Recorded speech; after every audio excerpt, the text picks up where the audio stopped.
Derek Cornelius scored that amazing goal. And to wrap our coverage on the Wales game, that was the best Canadian goal since blank. I came up with a few contenders. One of them was Tajon's run and cross against Ukraine. That's a more recent one. Alex, we were brainstorming before we hopped on here, and you went all the way back to 2021 and the Davies goal against Panama, where he kept it down on the touchline.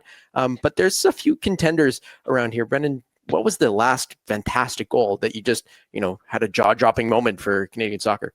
It's funny that you say all the way back to 21. I remember sitting in the press box next to James Sharman, and we both had I would call it like the very animated, like, when you're, I don't even know how to describe this, but when your mouth can't vocalize your excitement because of your environment. So your body compensates for that. Like both of us rolled the seats back into the wall behind. There was like a grabbing of the arm, the mouthing of oh my God, did that just effing happen?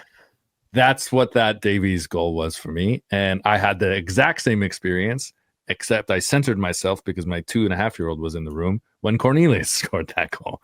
I stood up and I yelled, did he just effing do that?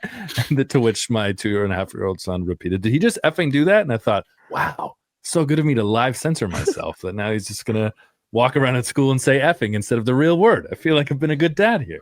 I'd love to hear Alex and the other ones that you've bantered about. I'm sure there's got to be a Di Rosario one that I'm not, giving justice to. When I think about spectacular goals, obviously his free kicks are all with the earthquakes in my head. But Alex, what do you got?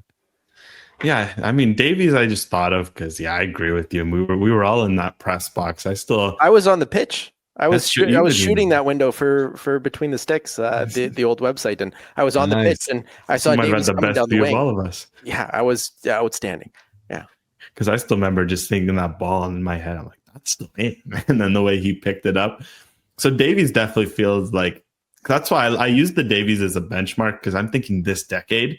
Because this Canadian team has been weird this decade. For as lethal as they are offensively and the way they play, they don't actually score a whole lot of golazos. Like they score good goals, they score nice goals, but mostly they're a team that gets it wide, crosses it in, scores a header, scores a cutback, something like that. Granted, under Jesse Marsch, especially this year, they're taking a big step forward. Immediately, I'd throw Nico Seeger's goal against Romania into that mix, just in terms of a team goal, the way they played it from back to front smoothly. I'd have to go Nathan Saliba versus Honduras.